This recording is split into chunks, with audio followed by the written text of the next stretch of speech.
ജന്മാദ്യസേതോന്നയാദിതരതച്ചാർത്തേഷ്വഭിജ്ഞസ്വരാട് തേനേ ബ്രഹ്മഹൃദായ ആദികവയെ മുഹ്യന്തി യത്സൂരയ തേജോ വാരിമൃതാം യഥാ വിനിമയോ യത്ര ത്രിസർഗോ മുഷാധാംനാശേന സദാ നിരസ്തകുഹകം സത്യം പരം ധീമഹി. നമസ്കാരം. സനാതനധർമ്മ സംഹിതകളിലെ വിജ്ഞാന ശകലങ്ങൾ പങ്കുവയ്ക്കാനുള്ള ചാനലായ നാദശ്രീയിലേക്ക് എല്ലാവർക്കും സ്വാഗതം. പ്രിയരെ, ചാനൽ സബ്സ്ക്രൈബ് ചെയ്യാനും ലൈക്ക് ചെയ്യാനും ഓർമ്മപ്പെടുത്തിക്കൊള്ളുന്നു.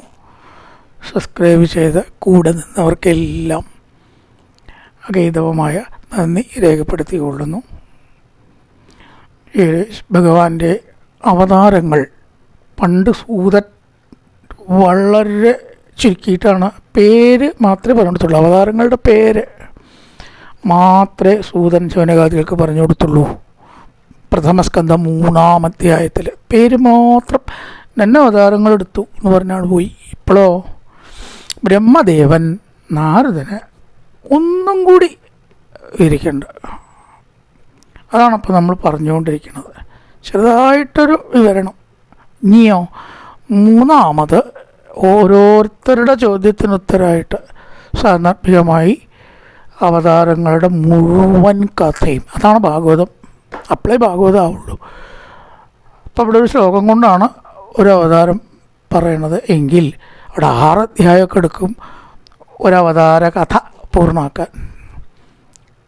മത്സ്യാവതാരം ഒരവതാരമാണ്, രാമാവതാരം 2 അവതാരമാണ്, 2 അധ്യായമാണ്. മത്സ്യാവതാരം 1 അധ്യായമാണ്, കൃഷ്ണാവതാരം 90 അധ്യായമാണ്. അവതാര കരുത 3 അധ്യായമുള്ളൂ, ബാക്കിയൊക്കെ കൂടി 90 അധ്യായം. അപ്പം അത് പ്രാധാന്യത്തിനനുസരിച്ചിട്ട് പലര് ആണ് പറയുന്നത്. അതാണ് മുഴുവൻ കഥ. ആദ്യം വളരെ ചുരുക്കി കോമിട്ട് പേര് പറഞ്ഞു പോവുക, പിന്നെ ഒന്നങ്ങനെ വിവരിക്കുക, പിന്നെ ശരിക്കും വിസ്തരിക്കുക. അപ്പം അതിൽ ധർമ്മസ്യ ദക്ഷതുഗതർ യജനിഷ്ഠമൂർത്തിയാം നാരായണോ നര ഇതി സ്വതപപ്രഭാവ. നാരായണൻ എന്നും നരൻ എന്നും സ്വതപപ്രഭാവം, തൻ്റെ തപസ്സിൻ്റെ പ്രഭാവം. സ്വതപപ്രഭാവ, സ്വത എന്നല്ല, അങ്ങനെ വായിക്കരുത്. സ്വതപപ്രഭാവ, സ്വതപപ്രഭാവ, തപസ് സ്വ മാറ്റി വായിക്കണം. സ്വതപപ്രഭാവ, തൻ്റെ പ്രഭാവം ലോകത്തിന് കാണിക്കാൻ വേണ്ടി ഞാൻ പറഞ്ഞല്ലോ, ദൈത്യ കവചൻ എന്ന അസുരനെ കൊല്ലാൻ നരനാരായണനായി. അവൻ്റെ വരം എന്താ വെച്ചാൽ 1000 കൊല്ലം ദിവസവും 1000 കൊല്ലം യുദ്ധവും ഒരാൾ ചെയ്യണം, 2 ആൾ ചെയ്യാൻ പാടില്ല. അങ്ങനെ ഭഗവാൻ 2 അവതാരം, നരനും നാരായണനും. ഒരാളല്ല എന്ന് പറയാൻ പറ്റുമോ? അത് തന്നെയാണ് രണ്ടും. അപ്പം നരൻ തപസ് ചെയ്യുമ്പോൾ നാരായണൻ യുദ്ധം ചെയ്യും, നാരായണൻ തപസ് ചെയ്യുമ്പോൾ നരൻ യുദ്ധം ചെയ്യും. ഇപ്പോൾ ഒരാൾ തന്നെയായി, തപസ്സായി, യുദ്ധമായി, മാറി മാറി 1000 കൊല്ലം തികച്ചു ഭഗവാൻ, ഒരു പ്രയാസവും കൂടാതെ. നമുക്കല്ലേ ഇപ്പോൾ ഇതൊക്കെ പ്രയാസമുള്ളൂ. അവൻ്റെ കവചം പൊട്ടിച്ചു. 1000 കവചമുണ്ട്, അതൊക്കെയാണ് പൊട്ടിച്ച് ആണ് സഹസ്ര കവചൻ. അവനെ വധിക്കലാണ് നരനാരായണ അവതാരം. ഇനി അടുത്തതോ നരനാരായണനെ കുറിച്ച് തന്നെ വീണ്ടും ഒന്നും കൂടിയാണ് പറയണം. അത്രയും പോരാ പറഞ്ഞത്, അത് തോന്നിയിട്ടുണ്ടാവണം. ബ്രഹ്മാവിനെ കാമന്ദഹന്തിനോ നന രോഷദൃഷ്ട്യ രോഷം ദഹന്തം ഉദതേന മഹന്തി അസഹ്യം സ്വയം യദന്തരമലം നിവസൻ ബിഭേദി കാമം കാമ കഥം നു പുനരസ്യ മനശ്രേത. ഇവിടെ കൃതിനോ മഹാന്മാർ നർത്ഥം. രോഷദൃഷ്ട്യ, രോഷത്തോടു കൂടിയ നോട്ടത്താൽ കാമത്തെ ദഹിപ്പിക്കുന്നു. മഹാന്മാരുടെ പ്രഭാവം കാമത്തിലാണ് കാണുക, കാമത്തിനെ നശിപ്പിക്കുന്നതിൽ. അതിന് വശംവദനാവണോടത്തല്ല.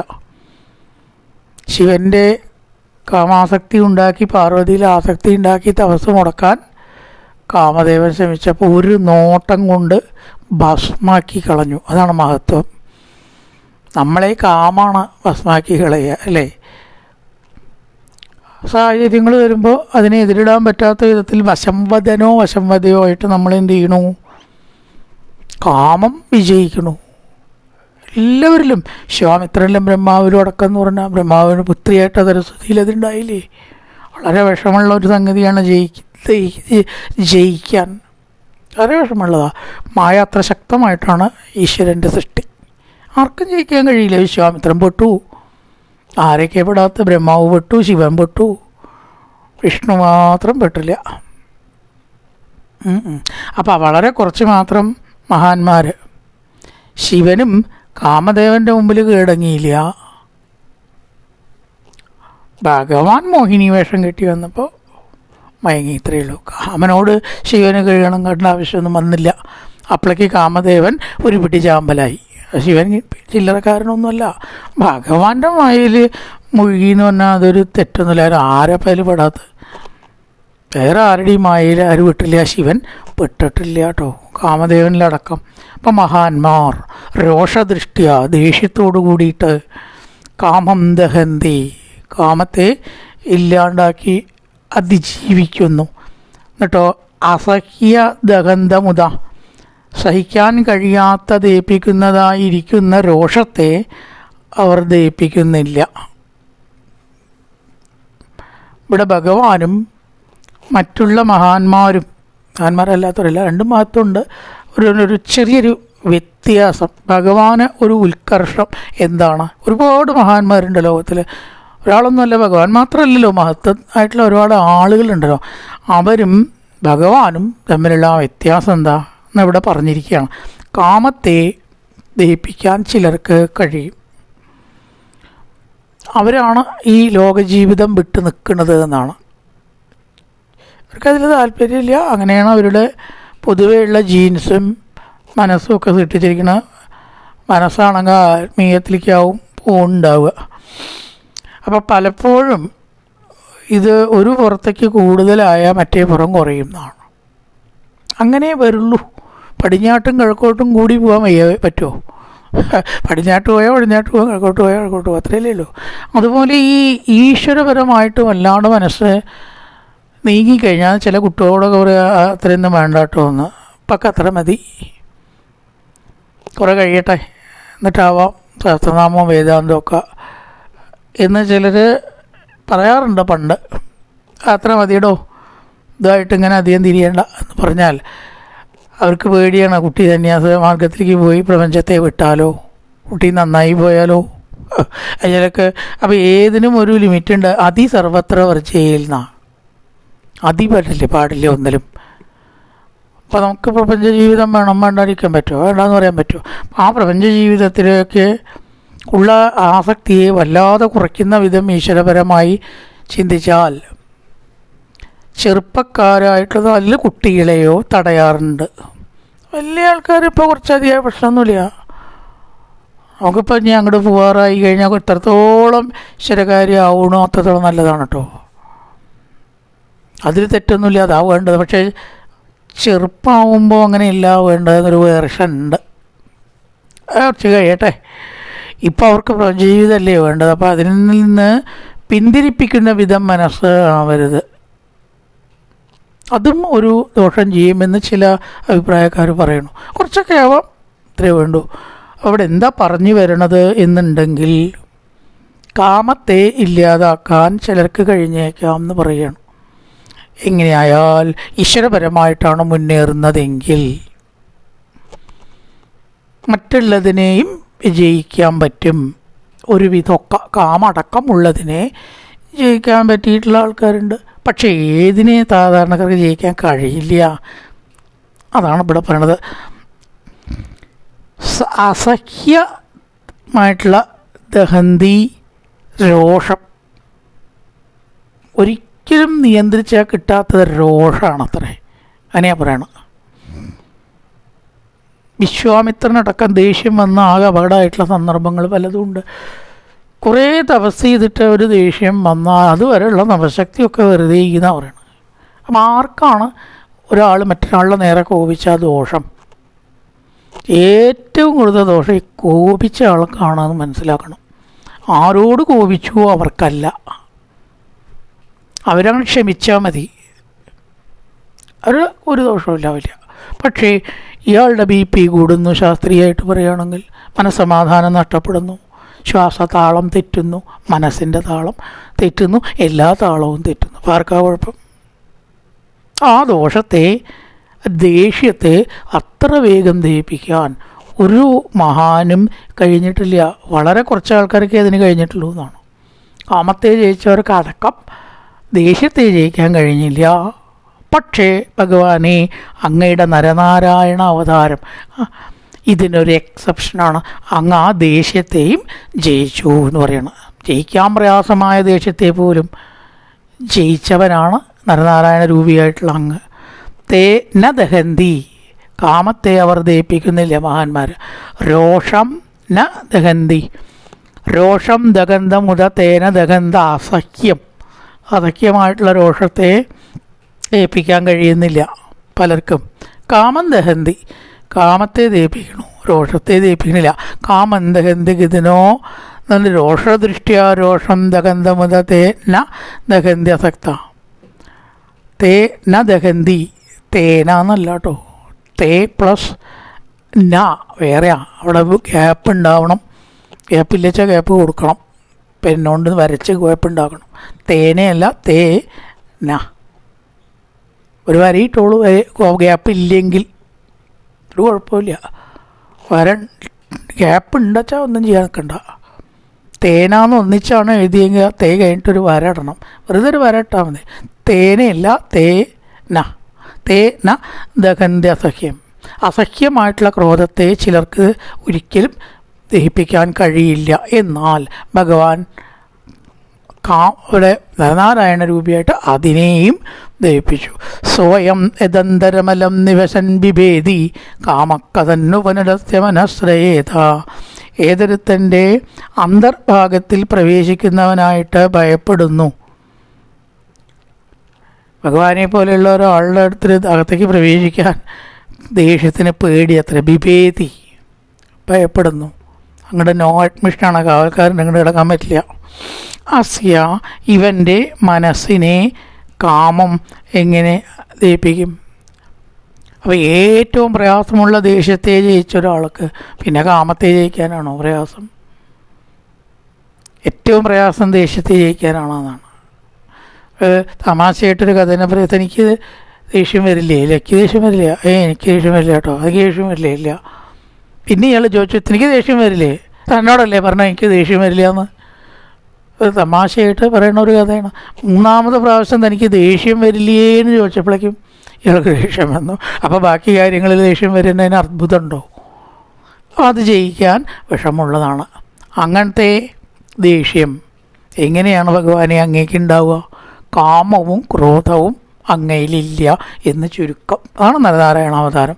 അപ്സരസ്സുകളൊക്കെ നൃത്തം ചെയ്ത് ശ്രമിച്ചു ഇന്ദ്രൻ അയച്ചിട്ടേ. ഈ നാരായണമൂർത്തി ഇന്ദ്രൻ്റെ പദവി കൈക്കലാക്കും വിചാരിച്ചിട്ട് അപ്സരസ്സുകളെ അയച്ചു. അവരെയൊക്കെ നരനാരായണമൂർത്തി തോൽപ്പിച്ചു. അനങ്ങിയില്ല. കാരണം അവർക്ക് പേടിയായി. ഇത്രയും മഹാനോടാണോ തങ്ങൾ കളിച്ചത്, പരീക്ഷിക്കാൻ പോയത് എന്ന് പറഞ്ഞ് ഭഗവാനെ നമസ്കരിച്ച് തെറ്റ് പറഞ്ഞു അവർ. അതാണ് നരനാരായണ അവതാരം.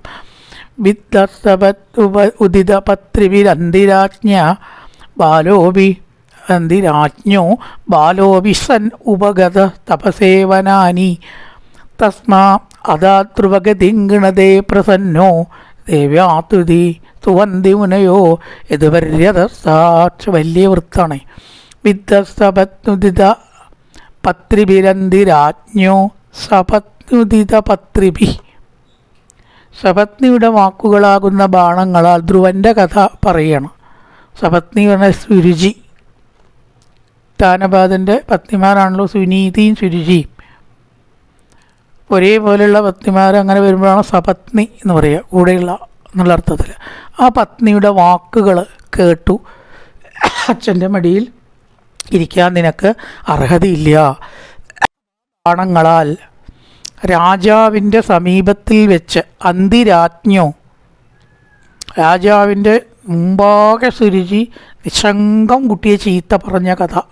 വിദ്യ, മുറിവേൽപ്പിക്കപ്പെട്ടവനായിട്ട് മനസ്സ് മുറിഞ്ഞ് ബാലോപി 5 വയസ്സേ പ്രായമായിട്ടുള്ളൂ എങ്കിലും തപസേ വനാനി ഉപഗത, തപസ്സിനായിക്കൊണ്ട് വനത്തിലേക്ക് പോയതായ, തപസ്സിനായിട്ട് വനത്തിലേക്ക് പോയതായ ഗൃണതേ സ്തുതിക്കുന്ന ധ്രുവനായിക്കൊണ്ട് തസ്മൈ ധ്രുവനായിക്കൊണ്ട് പ്രസാദിച്ചിട്ട് ധ്രുവഗതിം ധർമ്മമാർഗപ്രാപ്തിയെ അതാ ദാനം ചെയ്തു. 5 വയസ്സ് മാത്രം പ്രായമുള്ള ധ്രുവൻ സുരുചിയാൽ മുറിവേൽപ്പിക്കപ്പെട്ട വാക്കുകൾ കേട്ടിട്ട് കാട്ടിൽ പോയി വനത്തിൽ പ്രവേശിച്ചിട്ട് ഭഗവാനെ സ്തുതിച്ചു. എന്നിട്ട് ധ്രുവഗതിം അതാത് മാർഗത്തിൽ ധ്രുവലോകത്തിൽ ധ്രുവനക്ഷത്രമായിട്ട് ധ്രുവൻ ഇന്നും അവിടെ അനശ്വരനായിട്ട് തീർന്നു. അതാണ് ഭഗവാന്റെ ഹരി എന്ന അവതാരം എന്നാണ് പറയണത്. ധ്രുവൻ്റെ മുമ്പിൽ പ്രത്യക്ഷപ്പെട്ടത് ഒരു അവതാരമായിട്ട് ഇവിടെ പറയുന്നു. ഹരി അവതാരം എന്നാണ് അതിന് പറയുക. ഇതേപോലെ ഗജേന്ദ്രൻ്റെ മുമ്പിൽ പ്രത്യക്ഷപ്പെട്ടതിനെയും ഹരി അവതാരം, 2 ഹരി അവതാരമുണ്ട്. അതിനെ ഹരി അവതാരം എന്നാണ് പറയുക. അതാണ് ഭഗവാന്റെ 7ാമത്തെ അവതാരം. ഈ ക്രമത്തിൽ വിദ്യ സപത്നുദിത പത്രിഭിരന്ധിരാജ്ഞോ ബാലോപി സൻ ഉപഗത തപസേ വനാനി ഉപഗതേ. കാട്ടിൽ പോയ സമയത്തിങ്കൽ തസ്മാ അതാത് ധ്രുവഗതി അവനായിക്കൊണ്ട് ധ്രുവഗതിയെ അതാത് കൊടുത്തു, ശാശ്വതമായിട്ടുള്ള ഗതിയെ കൊടുത്തു ഭഗവാൻ. 5 വയസ്സേ ആയിട്ടുള്ളൂ. അറിവോ ജ്ഞാനോ ദിവസമോ അത്രയ്ക്കൊക്കെ ഉണ്ടോ എന്ന് ചോദിച്ചാൽ ഇല്ല, 5 വയസ്സ് ആയിട്ടുള്ളൂ. ആ സമയത്ത് തനിക്ക് ആവണ പോലെ തപസ് ചെയ്തപ്പോഴോ ഗണതേ പ്രസന്നോ ഭഗവാൻ പ്രസാദിച്ചു. ദിവ്യാസ്തു വന്ദിമുനയോ ഇത് പര്യതസ്താത്. ആ മഹർഷികൾ പോലും ഭഗവാനെ തുതിക്കുന്നു. യാതൊരുത്തൻ്റെ മേൽഭാഗത്തും കീഴ്ഭാഗത്തും ഉള്ള മഹർഷിമാർ ഭഗവാനെ സദാ സ്തുതിച്ചുകൊണ്ടിരിക്കുന്നു. ആണ് 7ാമതായിട്ട് ഭഗവാന്റെ ഹരി അവതാരം. ഇനി അടുത്തത് ധ്രുവന് ശേഷമുള്ള അവതാരമാണ് യദ്ബേനമുത്പതഗതം ദിജവാക്യവജ്രവിപ്ലുട്ടപൗരുഷഭകം നിരയേ പതന്തം ത്രാത്വാർത്തിദോ ജഗതി പുത്രപതഞ്ജലേഭേ ദുഗ്ധാ വസൂനി വസുധാ സകലാനിയേന. ഉത്പതഗതം മാർഗം തെറ്റി നടന്നവനും. വേനൻ്റെ കഥ പറയും. ദ്വിജൻ്റെ കഥയ്ക്ക് ശേഷം, ധ്രുവൻ്റെ കഥയ്ക്ക് ശേഷം ഒരു മഹാ ധർമ്മിഷ്ഠനായിരുന്നു ഈ വേനൻ. ധർമ്മിഷ്ഠനല്ല, തെറ്റായ മാർഗം. വേനന്മാരൊക്കെ എപ്പോഴും ഉണ്ടല്ലേ. അധികാരം കയ്യിൽ കിട്ടുന്ന ആൾക്കാരുടെ കാലിൽ വീഴാൻ ഒരു മടിയില്ല, കാരണം അങ്ങനെയല്ലേ കിട്ടുള്ളൂ. അതുകൊണ്ടാണ്. അല്ലെങ്കിൽ ഒരു കാലിലൊന്നും വീഴില്ല കേട്ടോ. എങ്ങനെയെങ്കിലും കാലിൽ വീണ ആ അധികാരവും ചെങ്കോലും കൊണ്ട് കയ്യിലായാലോ തൻ്റെ കുടുംബം നേരേക്കാനും ലോകത്തെ ദ്രോഹിക്കാനും എന്തധർമ്മം ചെയ്യാനും മടിയില്ലാത്തതും ആയ ഭരണ നേതാക്കൾ ഉണ്ടാവും. അത്തരത്തിലൊരു ഉദാഹരണമാണ് വേനൻ. മഹാദ്രോഹാശിത ഉത്പതകത മാർഗം തെറ്റി നടന്നവനും ദ്വിജവാക്യ വജ്രവിപ്ലുട്ട പൗരുഷഭകം ബ്രാഹ്മണരുടെ വാക്കിനാൽ നശിപ്പിക്കപ്പെട്ട പൗരുഷത്തോടു കൂടിയ. ബ്രാഹ്മണരും മഹർഷിമാരും വേനനെ ഉപദേശിച്ച് മടുത്തു. നേരേക്കാൻ ശ്രമിച്ചിട്ട് അത്രത്തോളം നിഷ്ഫലാവുക ചെയ്ത്. ഇപ്പം മനസ്സിലാക്കി ഇവൻ നേരെയാവില്ല. അപ്പോൾ അവരുടെ ചില മാനസികമായ ശാപവും താപവും കാരണം ഇവൻ നശിച്ചു. വിപ്ലുഷ്ട പൗരുഷഭകം എന്ന് പറഞ്ഞാൽ നശിപ്പിക്കപ്പെട്ട പൗരുഷത്തോടു കൂടിയത്. മഹാന്മാർ ദേഷ്യപ്പെട്ട പിന്നെ അവിടെ വല്ലതുണ്ട്. ദ്വിജവാക്യ വജ്രായുധ സമമാണെന്ത് മഹാന്മാരുടെ മനസ്സ് വേദനിച്ചാൽ. അവരൊന്നും ചെയ്യൊന്നും വേണ്ട. എനിക്കിങ്ങനെ അവൻ ചെയ്തൂലോ എൻ്റെ നേരെ എന്ന് വിചാരിച്ചാൽ മതി എന്നാണ്. വിചാരിച്ചാൽ മതി, അതവരുടെ നാശത്തിന് കാരണമാവും. അതാണ് വിപ്ലുഷ്ട പൗരുഷഭകൻ നിരയേ പതന്തം ത്രാത്വാർത്തിദോ ജഗതി പുത്രപതഞ്ജലേഭേ ദുഗ്ധാ വസൂനി വസുധാ സകലാനിയേന. അതിനുശേഷം ആ വംശത്തിൽ ഭഗവാൻ പൃഥുവായിട്ട് അവതരിച്ചു. എങ്ങനെയാണ് രാജ്യം ഭരിക്കേണ്ടത്? സ്വന്തം സാമ്പത്തിക സ്ഥിതി മെച്ചപ്പെടുത്തല്ല, ജനങ്ങളെ മെച്ചപ്പെടുത്താനാണ് ഭരണാധികാരം ഭഗവാൻ കയ്യിൽ കൊടുത്തിരിക്കുന്നത് എന്ന് വിളിച്ചു പറയുന്നത് പോലെ എല്ലാവർക്കും കാട്ടിക്കൊടുക്കുന്ന വിധം ജഗതി പുത്രപതഞ്ജലേഭേ വേനൻ്റെ വംശത്തിൽ വേനൻ്റെ പുത്രനായിട്ട് വന്നു പൃഥുവായിട്ട്. ദുഗ്ധാ വസൂനി വസുധാ സകലാനി ഏന. സകല സംഗതികളെയും, വസുധ എന്ന് പറഞ്ഞാൽ ഭൂമിയിൽ നിന്ന് ദുഗ്ധ കറന്നെടുത്തു. ദുഗ്ധ എന്ന് പറഞ്ഞാൽ ആ കറക്കൽ വളരെ വിസ്തരിച്ചിട്ട് ധ്രുവൻ്റെ കഥ, വേനൻ്റെ പൃഥുവിൻ്റെ കഥ വരുമ്പോൾ പറയും. ഒരധ്യായം മുഴുവൻ എങ്ങനെ കറന്നു എന്ന് വിവരിക്കുകയാണ്. അപ്പം കാണാം. അതുകൊണ്ട് ഇപ്പം നമ്മളതിലേക്ക് പോകണ്ട. വളരെയധികം വസ്തുക്കൾ, വളരെയധികം ഉറവിടങ്ങളിൽ നിന്ന് വളരെയധികം പാത്രങ്ങൾ ഉപയോഗിച്ച് വിസ്തരിച്ചിട്ട് എങ്ങനെ കറന്നു എന്ന് പൃഥുവിൻ്റെ ചരിതത്തിൽ ഭംഗിയായി വിവരിക്കുന്നു. പലർക്കും വളരെ ഇൻട്രസ്റ്റിംഗ് ആണത് എന്നാണ് പറയണത്. അതായത് അവിടെ വിസ്തരിക്കുന്നുണ്ട് ഒരു അധ്യായത്തിൽ. പൃഥുവിൻ്റെ കഥ ഒരുപാട് അധ്യായങ്ങളെ കൊണ്ടാണ് പറഞ്ഞിരിക്കുന്നത്. ഈ പറയണതൊക്കെ ഇനി വിസ്തരിക്കുകയാണ് അധ്യായങ്ങളെ കൊണ്ടേ. അപ്പം ദുഗ്ധ വസൂനി വസുധ സകലാനി ഏന.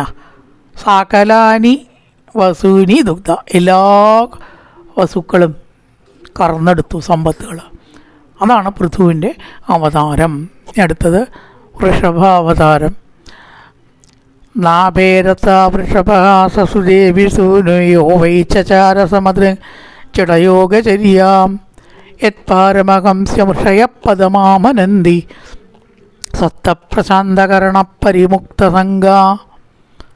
നാഭി എന്ന് പറഞ്ഞിട്ടൊരു രാജാവ്, അദ്ദേഹത്തിൻ്റെ പത്നി മേരുദേവി. നാഭേ എന്ന് പറയുന്നതാണ് നാഭിയുടെ. നാഭേ അസ വൃഷഭ ആസസു ദേവി സൂനു. ഏതാ ദേവി? മേരുദേവി. നാഭി രാജാവിന് മേരുദേവിയിൽ ഭഗവാൻ ഋഷഭ ആസ, ഋഷഭൻ എന്ന പേരിൽ ഉണ്ടായി. ആണ് ഭഗവാന്റെ ഋഷഭാവതാരം. അതിൻ്റെ ഏറ്റവും പ്രാധാന്യം എന്താണ്? പാരമഹംസ്യം ഋഷയപദമാമനന്തി. ലോകത്തിലുള്ളതായിരിക്കുന്ന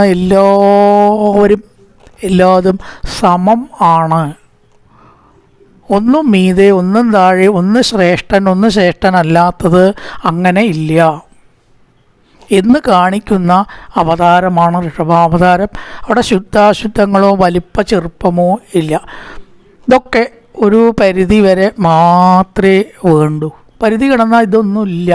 മനസ്സാണ് എല്ലാറ്റിനും പ്രമാണം. അതുകൊണ്ടാണ് നമ്മൾ കുറച്ചാണ്ട് ഉയർന്നാൽ പിന്നെ ഈ ക്ഷേത്രം എന്നും പറഞ്ഞ് നടക്കണ്ട. മണിയടിക്കുക, പൂജിക്കുക, തട്ടുടുക്കുക, അങ്ങോട്ട് നിൽക്കൂ ഇങ്ങോട്ട് നിൽക്കൂ, തുടരുത്.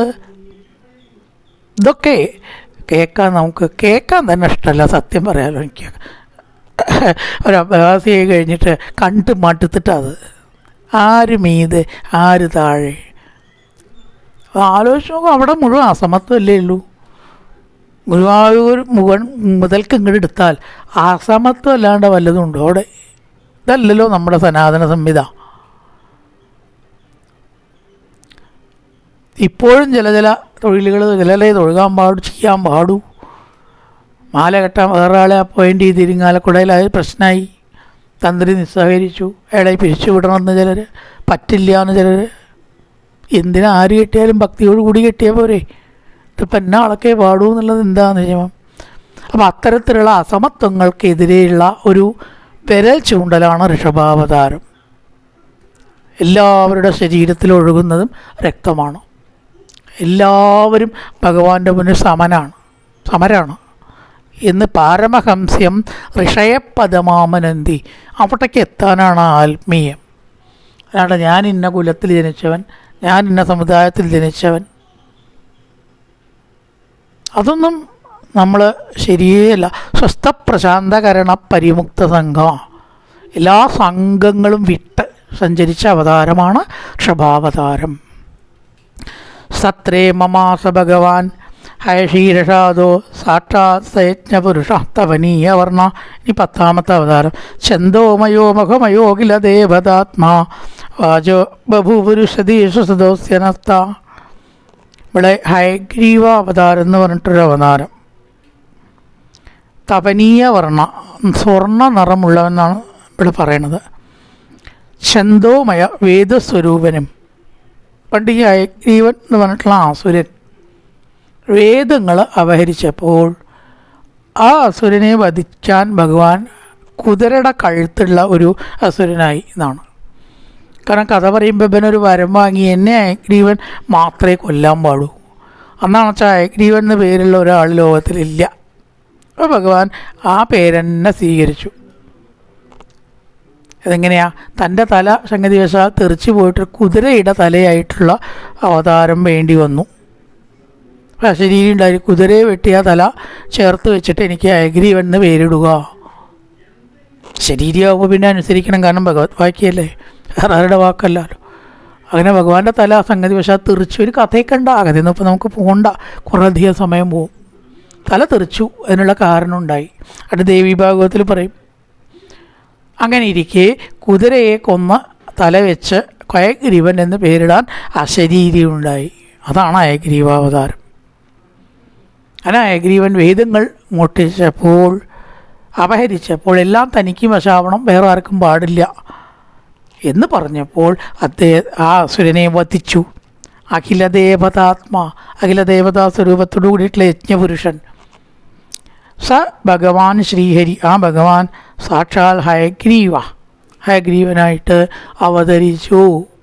അത് ഭഗവാന്റെ ഹയഗ്രീവാവതാരം 10ാമത്തെ 11ാമത്തെ ഗണക്രമത്തിൽ മത്സ്യാവതാരം. മത്സ്യോ യുഗാന്തസമയേ മനനോബലപ്തക്ഷോണീമയോ നിഖില ജീവനികായഗേദ വിശ്രംസിതാനുരുഭയേ തലിലേ മുഖാന്മേ ആദായ തത്ര വിജഹാരകവേദമാർഗാൻ. അതും വേദത്തെ കൊണ്ടെടുക്കാൻ തന്നെയാണ്. 2 ഘട്ടത്തിലായിട്ട് ഇങ്ങനെ സംഭവിച്ചു. ഒരിക്കലും ഹയഗ്രീവാവതാരം ഉണ്ടായത് വേദങ്ങൾ അപഹരിച്ചപ്പോൾ, പിന്നെ ഒരിക്കൽ മത്സ്യാവതാരം ഉണ്ടായത്. 2ഉം വേദാപഹരണമാണ്. ഒരു പ്രാവശ്യം മാത്രമേ തെറ്റ് ചെയ്യുള്ളൂ, അങ്ങനെയില്ലല്ലോ. തെറ്റ് ചെയ്യുന്നത് ചെയ്തുകൊണ്ടേയിരിക്കും. 2ാമത്തെ ഈ വേദാപഹരണം ഉണ്ടായപ്പോൾ ആദ്യത്തെ ഹയഗ്രീവാവതാരം കൊണ്ടുണ്ടാക്കി പുനഃസ്ഥാപിച്ചു. 2ാമതൊരിക്കലുണ്ടായപ്പോഴോ ഭഗവാൻ മത്സ്യാവതാരം സ്വീകരിച്ചു. മത്സ്യോ യുഗാന്ത സമയേ, പ്രളയത്തിൻ്റെ അവസാനത്തിൽ മനനോബലപ്തക്ഷോണീമയോ നിഖില ജീവനികായഗേദ സകല ജീവികൾക്കും ആശ്രയഭൂതനായ നർത്ഥം. ജീവനികായഗേതാണ് എല്ലാ ജീവികൾക്കും ആശ്രയഭൂതനായ ഭഗവാൻ വിശ്രംസിതാനുരുഭയേ ചലിലേ മുഖാന്മേ. ബ്രഹ്മാവിൻ്റെ മുഖത്തിൽ നിന്ന് ബ്രഹ്മാവ് പറഞ്ഞു, എൻ്റെ മുഖത്തിൽ നിന്ന് അപഹരിക്കപ്പെട്ട വേദം വിശ്രംസിതാനുരുഭയേ സലിലേ മേ മുഖാൻ, എൻ്റെ മുഖത്തിൽ നിന്ന് വേദത്തെ അപഹരിച്ച് വെള്ളത്തിലേക്ക് കൊണ്ടുപോയ സമയത്ത് ആദായ തത്ര വിജകാരക വേദമാർഗാൻ, ആ വേദമാർഗങ്ങളെ അല്ലയോ നാരദ വീണ്ടെടുക്കുകയുണ്ടായി. ഒരിക്കൽ ഹയഗ്രീവാവതാരം സ്വീകരിച്ചു, മറ്റേങ്കിലും മത്സ്യാവതാരം സ്വീകരിച്ചു. മത്സ്യോ യുഗാന്ത സമയം മനനോപലബ്ധ, മനുവിനാൽ ഉപലബ്ധമായിരിക്കുന്ന ഭൂമിയെ ധരിച്ചവനും എന്നും കൂടി പറഞ്ഞിരിക്കുന്നു. ഭൂമിയെ ധരിച്ചു ഭഗവാൻ എന്നാണ്. മനനോപലബ്ധ ക്ഷോണീമയോ നിഖില ജീവനികായകേത, എല്ലാ ജീവന്മാർക്കും ആശ്രയഭൂതനായിട്ടുള്ള ഭഗവാൻ വിശ്രംസിതാനുരുഭയേ സലിലേ മുഖാന്മേ, എൻ്റെ മുഖത്തു നിന്ന് അപഹരിച്ചു കൊണ്ടുപോയ വേദത്തെ പുനഃസ്ഥാപിക്കാൻ ആദായ തത്ര വിജഹാരക വേദമാർഗാൻ മത്സ്യാവതാരം സ്വീകരിച്ചു, വീണ്ടെടുത്തു. ഇനി അടുത്തത് കൂർമാവതാരം. നമുക്കൊക്കെ അറിയാം. ക്ഷീരോദാവമരദാനവയൂതപാനാം ഉന്മഗ്നതാം അമൃതലബ്ധയാതിദേവ. ഉന്മഗ്നതാം, മന്ദല്ല മഗ്നതാം അമൃതലബ്ധയാതിദേവ പൃഷ്ടേന കച്ചപവപുർ വിദിതാരഗോത്രം നിദ്രാക്ഷണോത്രിപരിവർത്തകഷാണ കണ്ടു. 12ാമത് കൂർമാവതാരം. അവന് അമൃതലബ്ധയെ, അമൃതം ലഭിക്കാനായിക്കൊണ്ട് ക്ഷീരോദോ അമരദാനയൂതമാനാം, പാൽക്കടൽ അസുരന്മാരാലും ദേവന്മാരാലും ഉന്മഗ്നതാം, മന്ദല മഗ്നതാം ദേവാസുരന്മാരാൽ അമരദാനവ യൂതമാന, അമരന്മാർ ദേവന്മാർ ദാനവന്മാർ അസുരന്മാർ അവരാൽ ഉന്മഗ്നത കടയപ്പെട്ടപ്പോൾ ആദിദേവ ഭഗവാൻ പൃഷ്ടേന കച്ചപവിദാരഗോത്രം, പൃഷ്ടേന മുതുകത്ത്, ആമയുടെ മുതുകത്ത്, കച്ചപവപുർ, കച്ചപം ആമ, കച്ചപ വപു ആമയുടെ ശരീരം. ആമയുടെ ദേഹത്ത് മുതുകത്ത് ഈ മന്ദരപർവ്വതത്തെ ഏറ്റി നിന്നു. പർവ്വതത്തെ ഏറ്റി നിൽക്കണമെങ്കിൽ എത്ര ശക്തി വേണം? ആർക്കെങ്കിലും കഴിയുന്ന കാര്യമാണോ അത്? ആണ് ഹരേരത്ഭുതകർമ്മണ, ഹരേരത്ഭുതകർമ്മണ എന്ന് പല ദിക്കിലും പറയണത്. ബുധകർമാവായിട്ടുള്ള ഭഗവാൻ ആർക്കും ചിന്തിക്കാനും ചെയ്യാനും പറ്റാത്ത കർമ്മം ചെയ്തതായിട്ടുള്ള ഹരേരത്ഭുതകർമ്മണ ഇത്ര ദിക്കില ഭാഗവത്തിൽ പറഞ്ഞിരിക്കണം. പൃഷ്ടേന കച്ചപുർവിദാരഗോത്രം, ആ മന്ദരപർവ്വതത്തെ ഏതൊരു ഭഗവാനാണോ വഹിച്ച് അമൃതം ആ കടച്ചിൽ സാധ്യതാക്കിയത്. നിദ്രാക്ഷണോത്രി പരിവർത്തകഷാണ കണ്ടു. നിദ്രയാകുന്ന ഉത്സവത്തെ ആ സമയത്ത് അംഗീകരിച്ചു എന്നാണ്. പർവ്വതം പുറത്ത് കിടന്ന് തിരിയുമ്പോഴേ സുഖമായിട്ട് ഉറങ്ങി ഭഗവാൻ. പൃഷ്ടേ ബ്രാഹ്മദമന്ദമന്ദരഗിരിഗ്രാവാക്ട കണ്ടുവേനാൻ നിദ്രാലോകപടാകൃതേർ ശാസാനിലം പന്തവ. ഭാഗവത അവസാന ഒരു ശ്ലോകമുണ്ട്.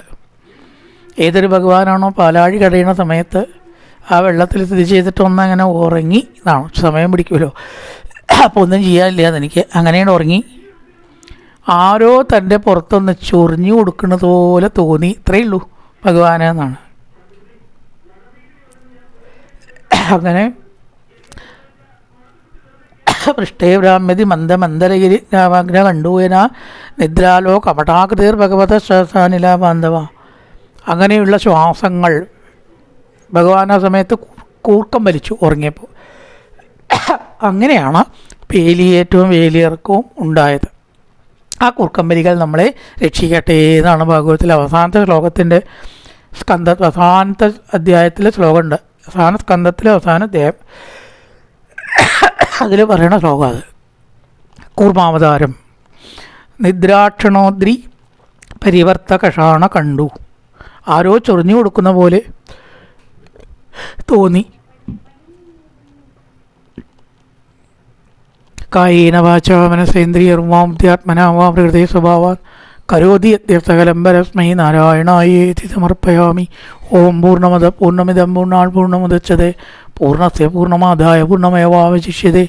ഓം ശാന്തി ശാന്തി ശാന്തി. ഹരി ഓം ജി ഗുരുഭ്യോ നമഃ. ഹരി ഓം.